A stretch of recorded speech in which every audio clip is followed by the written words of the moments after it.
Today for discussion we have two experts. To my left, Dr. Binoy Goyal. He is Assistant Professor in Neurology at All India Institute of Medical Sciences. He has been involved in our program as an expert. To my right, Dr. Sanjay Patnaik, presently a consultant in psychiatric at Bhimans. Now we will start with the first topic, that is Parkinson's disease.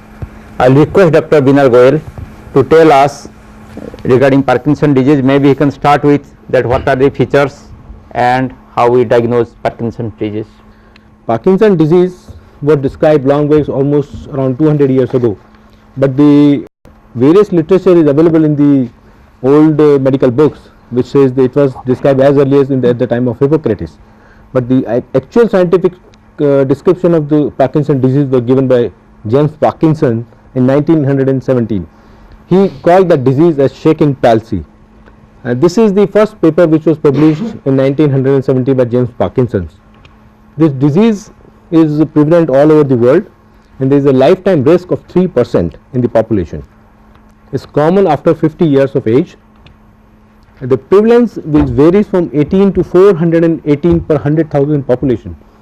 There are no population based data available from India, but if you take as a 50 per 100,000 population as a prevalence, and the population of the Delhi is 1 crore, then there are around 5,000 people suffering from Parkinson's disease who are living in Delhi.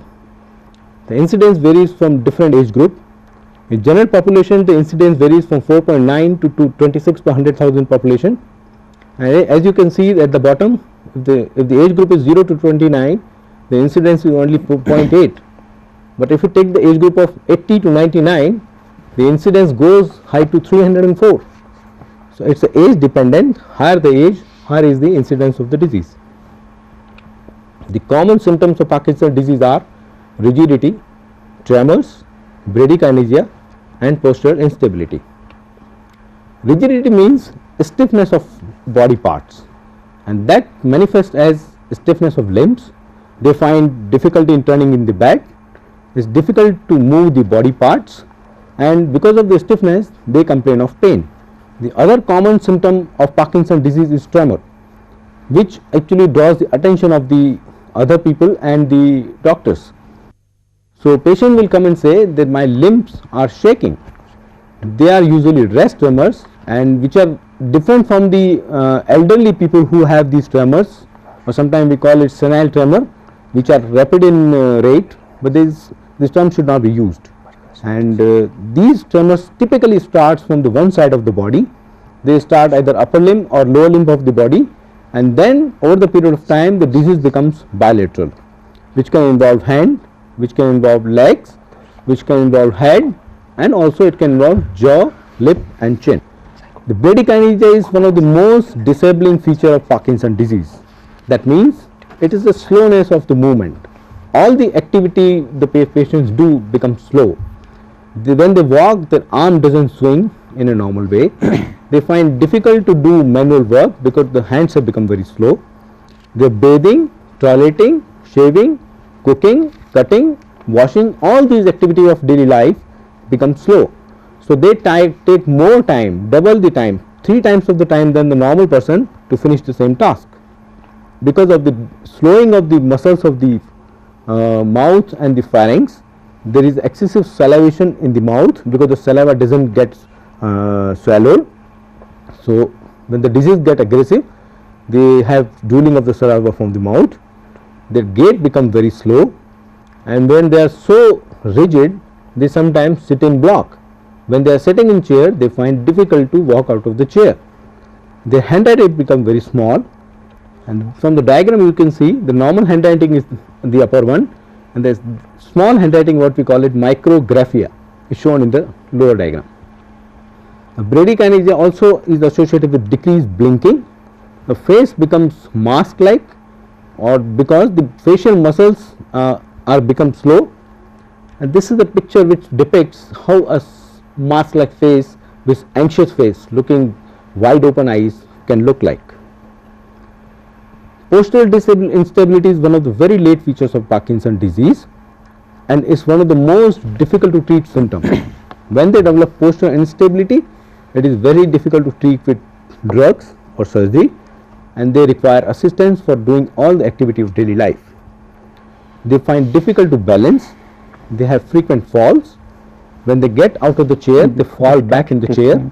When they stand up from toilet seat, they fall backward, and it's difficult for them to turn around, and they always have a fear in the mind that they will fall down. If we take a picture of a man who turns very slowly, then probably it will look like this.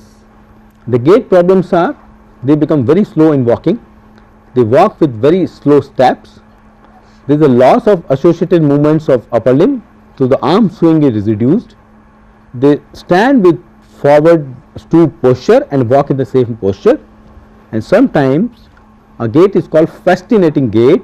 That means when they walk, there is a tendency to gradually increasing the speed of the walk, and when it increases to an extent, they can't stop themselves and they may fall down. This is another very old picture drawn by Paul Richter, which shows the different stages of Parkinson's disease, and the severity is shown on the right side. Similarly, in another picture, there is a sculpture made by the same gentleman, and this is probably one of the earliest photographs taken of the Parkinson patient. The speech problems are, they speak in a very low volume. There is only one thing which increases in Parkinson's disease, that is the speed of speaking. So, if they are speaking a this long sentence, then they will speak in a very short period of time. So, when they are speaking in a short period of time, they speak very fast. So, this long sentence they speak in this short period of time, so they speak very fast and the person can't understand. When they speak in a low volume and they speak very rapidly, so the speech becomes sometimes completely ineligible. The other associated features are memory loss, which is the late features, and as high as 30% of the patient in the late stages of Parkinson's disease may complain of memory loss, and usually the memory loss is short term memory loss. There are other psychological features. Maybe I will request Dr. Patnaik, who is with us, to describe about various psychological features of Parkinson's disease. Yeah, Dr. Patnaik, if you can highlight that what are the common disorders, psychiatric disorders related to Parkinson's disease. Actually, the most common illness which is associated with Parkinson's disease is depression. When we say depression, depression means it's a illness which constitutes a syndrome of symptoms, like it can be sustained sadness of mood. Normally we call it depression. It's when it's more than 2 weeks, and there will be somatic complaints like lethargy, easy fatigability, and anhedonia. Anhedonia means lack of pleasure from the usually pleasurable activities. Then also other symptoms we call biological symptoms like decreased sleep, decreased appetite, decreased libido, and other things. And depression as an illness, as a syndrome, is very commonly associated with Parkinson's disease, which is more than 25% of the patients. It can be because of the illness proper, that is the secondary to the illness, like because of the dysfunction this patient is suffering from, or because of the disease of the brain. When we compare, there are studies, we compare the depression in patients suffering from Parkinson's disease with patients from some other chronic illnesses like arthritis or diabetes or other chronic illnesses. We found that patients suffering from depression is much more common in Parkinson's disease than other physical illnesses.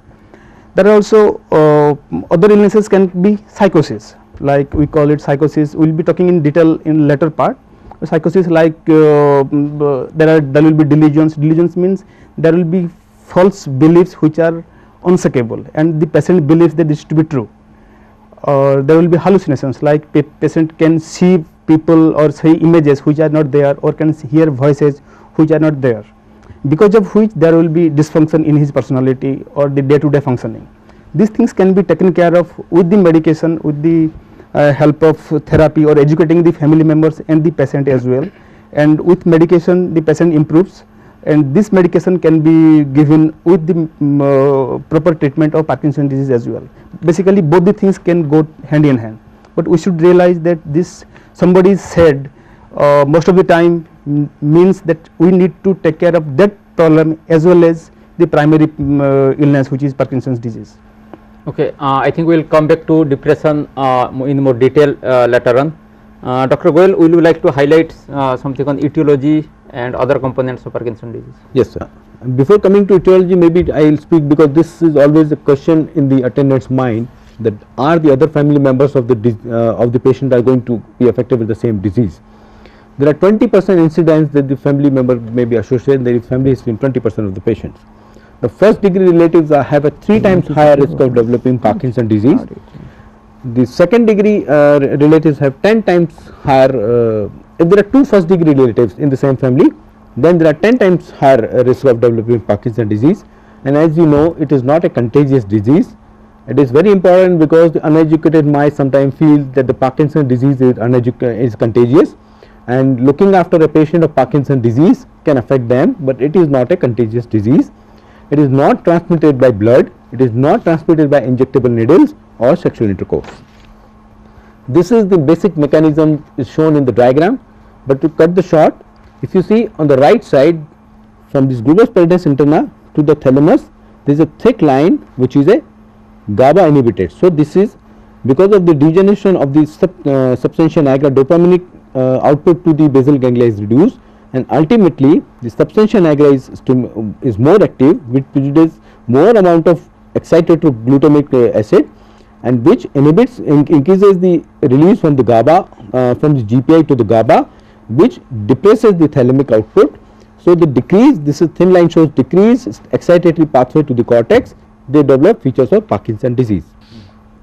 The exact etiology of Parkinson disease is not known, but there are various mechanisms, oxidative mechanism, mitochondrial mechanism, excitatory mechanism have been described.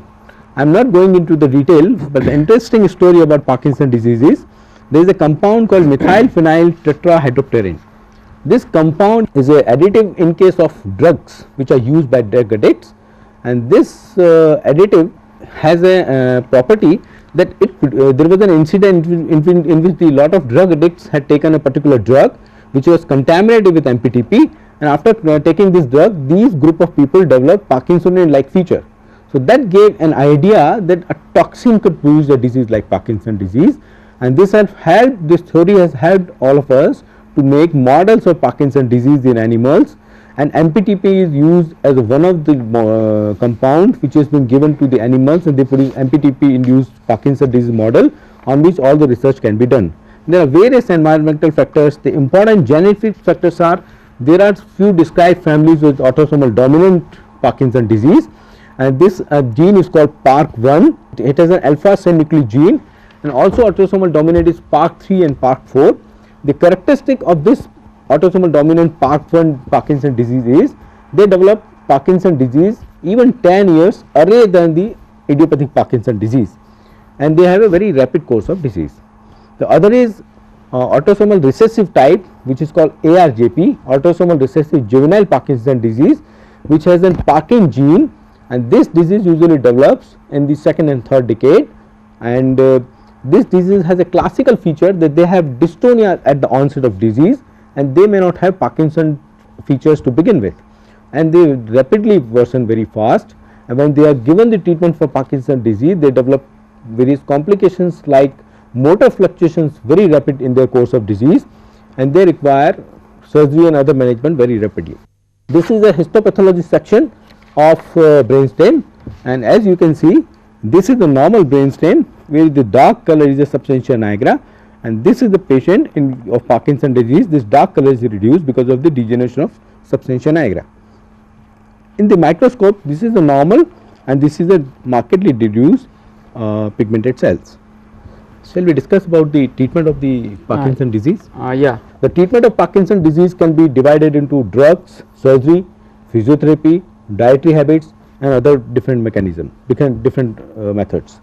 The drugs are basically, there are no permanent cure for the Parkinson disease.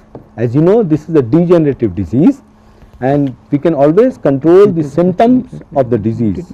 The currently available drugs do not even reduce the rate of Parkinson disease, and the research is on that we could find out a drug which could reduce the Parkinson disease rate, or it could stop the disease wherever you detect it. The various drugs which are used for Parkinson disease treatment are levodopa, which is usually used with dopa decarboxylase compounds like carbidopa and benzoxide. This will reduce the peripheral metabolism of levodopa. So, the large amount of levodopa will be available for the transfer to blood-brain barrier, and ultimately it will increase the brain level of levodopa. The other drugs used are dopa agonists, which are ergot dopa agonist and non-ergot based dopa agonist. The ergot based dopa agonist, bromocriptine and pergolide. In India, bromocriptine is available, but the use of this drug is not appreciated because they are expected to increase the mortality, but we have no direct scientific evidence. The non-ergot based dopa agonists are considered safe, and both ropinirole and pramipexole are available in India. When the other mechanism of dopa decarboxylase reduces over the period of time, the other drugs like COMT inhibitors can be used. This will further reduce the metabolism of levodopa in the body, and it will increase the blood level of levodopa. The two drugs entacapone and tolcapone are used, and currently in India only entacapone is available. The other drugs which are used in the late part of the disease are NMDA receptor antagonists. And the amantadine is a drug which has been shown to be very effective. Some people believe if we give amantadine in early part of the disease, as it is a NMDA receptor antagonist, it might reduce the rate of progression of disease, but currently there is no scientific evidence about it. The other drugs which are used are MAO inhibitors. Selegiline is given in the dose of 10 milligram per day. It should be avoided in evening because it decreases sleep. These drugs were disputed about 5 years ago, because after the trial this was shown that the selegiline might increase the mortality, but the same data was reanalyzed and this false hypothesis was refuted. Anticholinergics are used in Parkinson's disease, especially the trihexyphenidyl. This drug is mainly used to reduce the tremors in the Parkinson's disease. Levodopa is one of the cornerstone treatment of Parkinson's disease. It should always be given empty stomach, and I see large number of patients when they come to me, they are on levodopa, but they, as a usual habit, they always take it after meals. They always take it with a glass of milk, and both the things reduces absorption and is a waste of drug. So, levodopa should always be taken empty stomach. It should be avoided with taking milk products because protein decreases absorption. So, in diet we should always consider that all the protein rich diet should be avoided in the daytime, and they can compensate this protein diet in the evening diet. Avoid giving B complex because most of the degenerative disorders are usually co-prescribed with B complex, which contain B6, which again decreases the absorption of levodopa.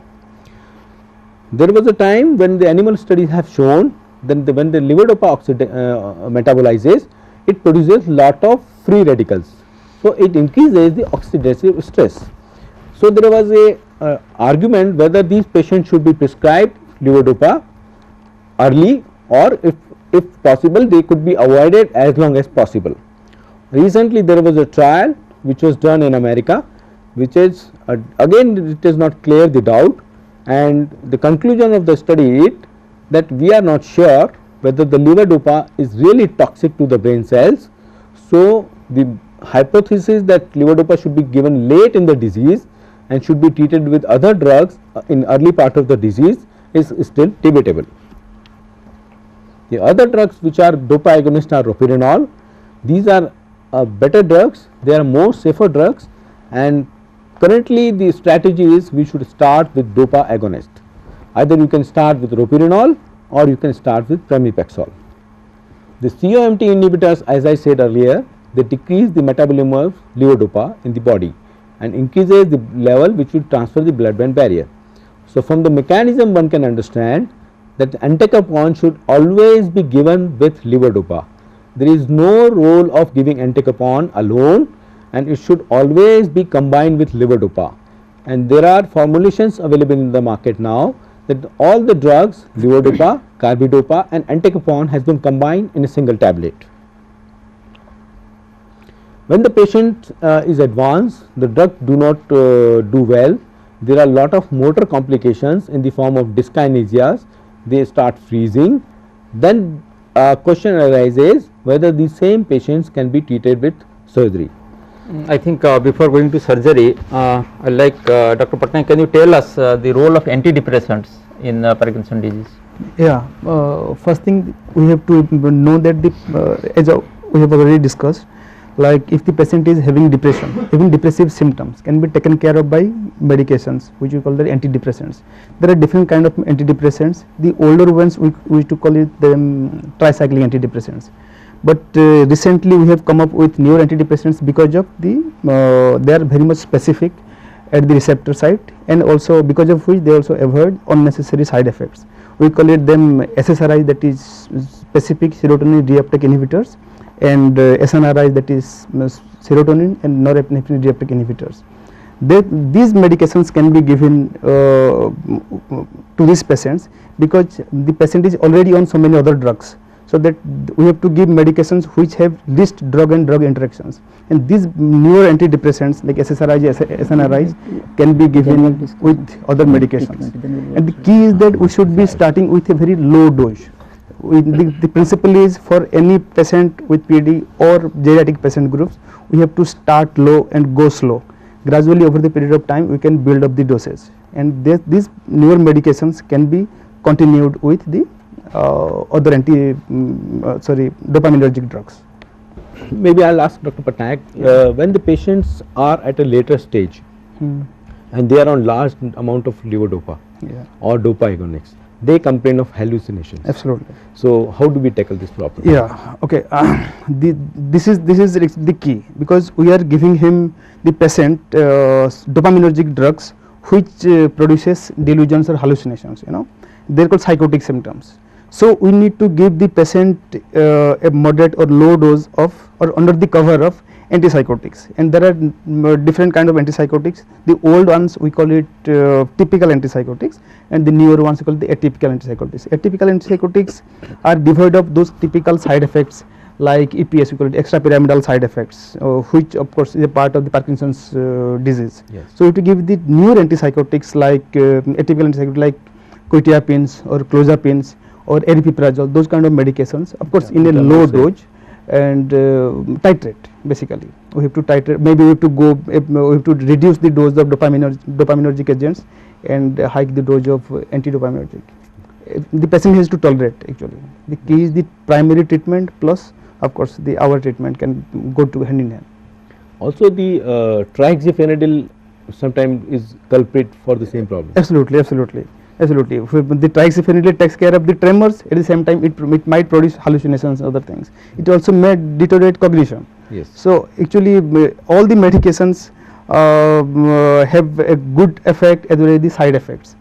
Actually both the things has to actually which every patient, in this kind of patients we have to have a team of kind of neurologists and psychiatrists sit together and discuss and plan out, and of course you have to educate the family members as well. Yes. Because they will be scared. With treatment the dopaminergic, the tremors and slowness has decreased, but he's come up with some psychotic symptoms. Yes. So we have to educate the family member and the patient, and of course work as a team. Also I have seen the Selegirin also causes hallucination. Absolutely, yeah. Selegirin can also cause hallucination. So practically all the drugs which are used for Parkinson's disease in later stage, in higher doses, may cause psychotic symptoms. Yes. So there has to be a balance between the disease control and hallucination control, which is sometimes a very difficult situation. Absolutely, absolutely. We might fight actually. Yes. Yeah. I also prescribe my patients that when they are sleeping, because these problems are usually more common in the evening. Absolutely. They mostly all the patients who is having, we call it sundowning, all patients with psychotic symptoms, and especially in Parkinson's disease or other organic illnesses, they increase towards the evening and the night. Yes. So yeah, of course, that also gives a clue that they might be drug induced or because of the illness proper. Yes. Yeah. I sometimes advise them that avoid being alone in the evening. They can put some music in the room. Absolutely. They should not switch off the light in the night, so that the room is little and no drastic change in everyday life. Yes. Absolutely. Fine. Then we go to the surgery part. I think we can cover this. In the surgery, there are three types of things we can do in Parkinson's disease. One is the lesioning, second is the stimulation of brain, and third is brain transplant. When I am talking of lesioning, as we have seen in the previous slide, there are three sites: thalamus, putamen and subthalamus. These are the three main sites which are always intervened in any kind of surgery in Parkinson's disease. So, we can put a thalamotomy, we can do a subthalamic or pallidal lesioning, and rarely we can do subthalamic, but that causes a lot of problem which is avoided. Because the disadvantage of doing a lesioning is that once you put a lesion in the brain, that lesion is permanent. But sometimes when you do a deep brain stimulation surgery, which is a more advanced treatment in the Parkinson's disease, this causes very costly. Currently at All India Institute of Medical Sciences, it will cost around 4 lakh rupees, and as you know, it's a very costly treatment.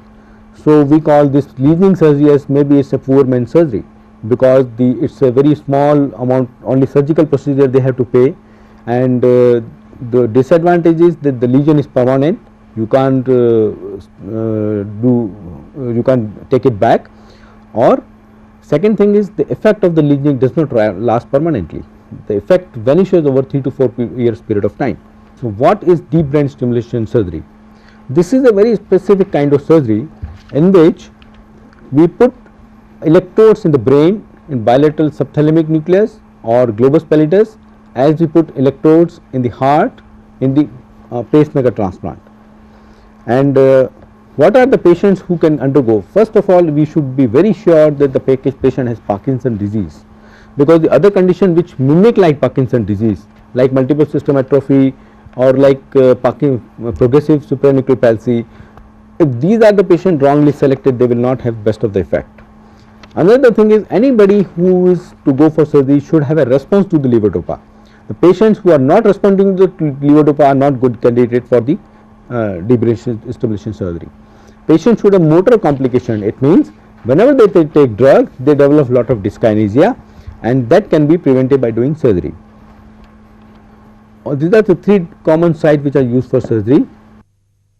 The exact mechanism of deep brain stimulation surgery is not known, but it is presumed that when you stimulate at a higher frequency, it inhibits the cells of these nuclei.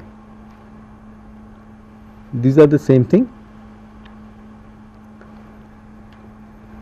This is the apparatus which is used for deep brain stimulation surgery, and on the right side you can see there is a frame, and this is called a gun, and through this electrode is passed into the brain. As you can see, this electrode has been put in the subthalamic nucleus. From the top, this is connected through the wire, and this is connected in the subclavicular area. You put a pocket, create a pocket, and put this pacemaker, as we do in case of cardiac diseases. I will show you a small video which has shown how we do the surgery. As you can see, they are fixing a frame. After fixing the frame, the patient undergoes an MRI. This is to localize where is the exact area of interest where we want to put the electrodes. This is patient is undergoing an MRI. Then the patient is taken to operation theatre, and that gun is put, and through that gun there are different sections in the coronal, sagittal and axial planes are taken.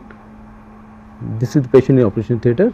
This you can see, these are different. This is a monitor which records the brain activity, we call micro electrode recording. From this we can find out where the exact electrode is, and when it reaches an area of target like subthalamic nucleus, a typical type of electrical activity seen, and we can decide this. They are making a pocket in the so this is a pacemaker which is put under the intraclavicular area.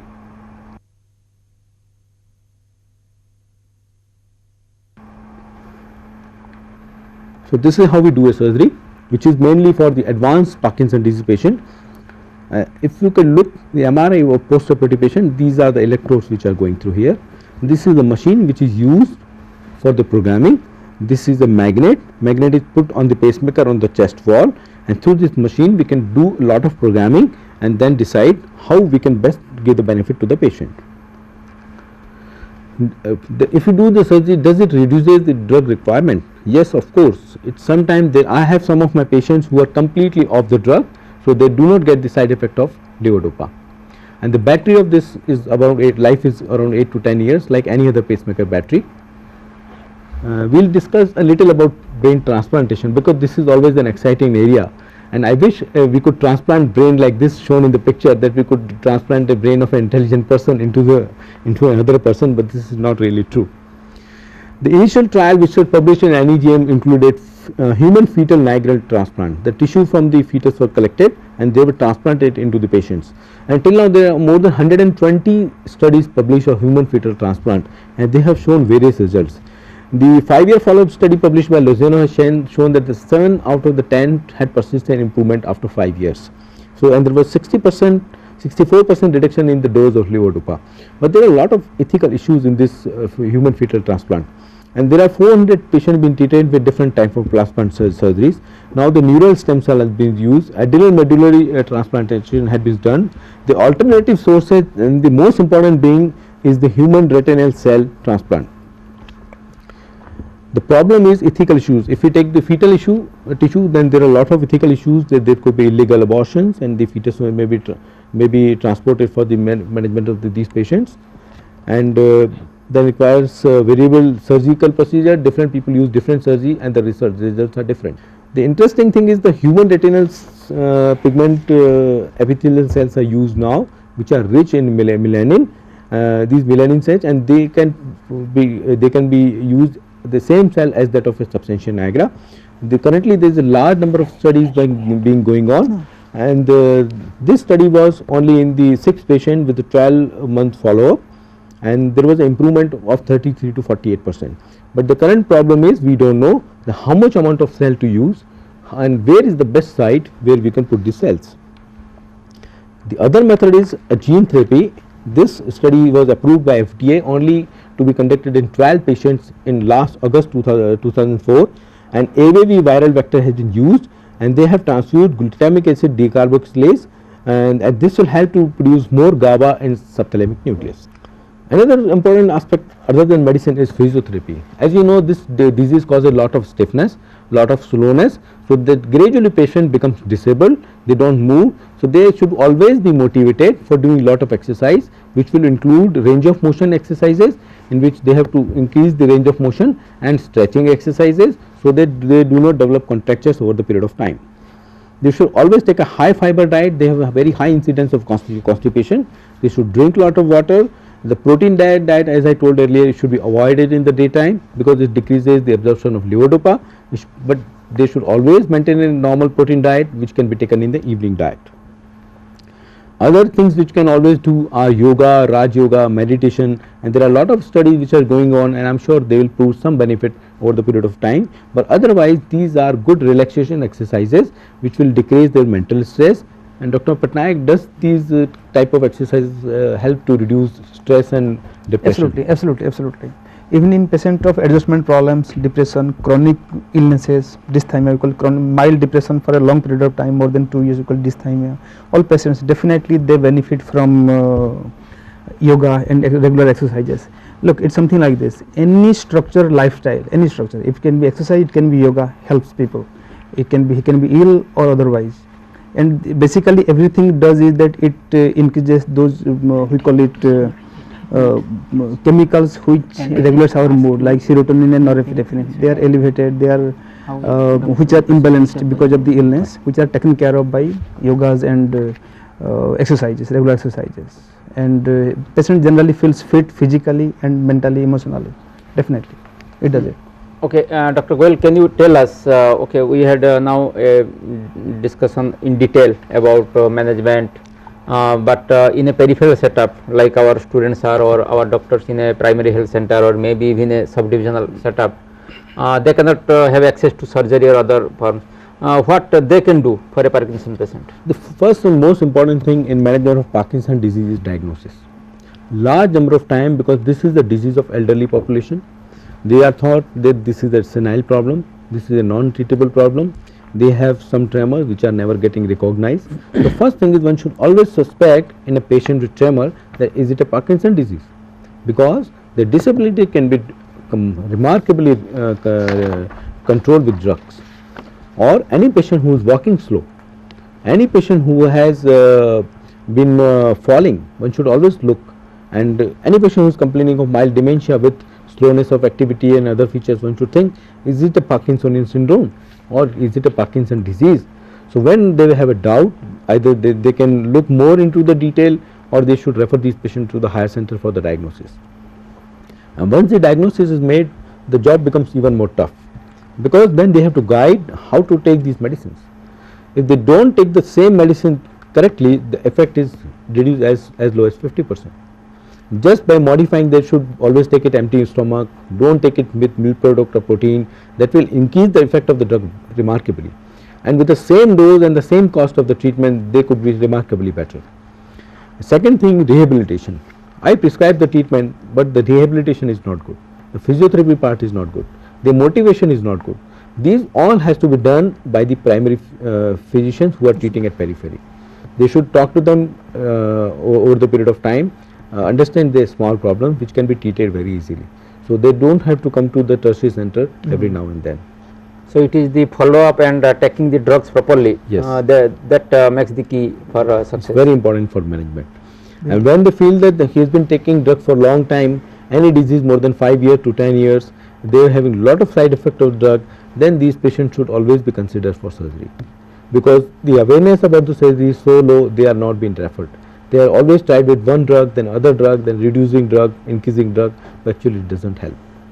How frequently this surgery is required? All the patients have to undergo surgery at one point of time, or No. The good thing about this disease is different people have different speed of progression.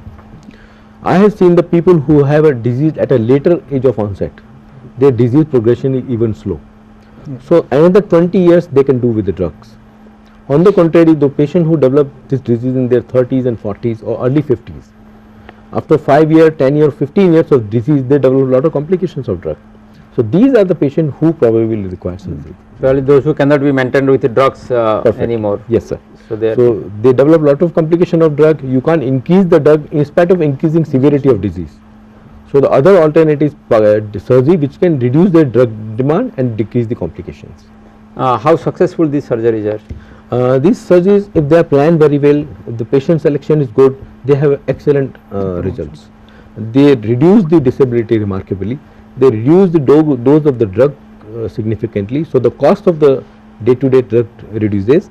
And large number of my patients who were literally housebound, they had left their job, they have gone back to the job. For this surgery, they have to go to neurosurgery department, or they can be treated in the neurology? It is a joint team, like Dr. Patnaik said earlier. Yeah. It is not a one-man job. Okay. We have a neurosurgeon, we have a neurologist, we have a neuroanesthetist, we have a psychologist, we have So a it's a team, psychiatrist it is true. who work up these patients, because there are a lot of things which has to be seen before he goes a major So for surgery. this type of patient, a tertiary setup admission is required, Yes. and then only it can be managed. Yes, sir.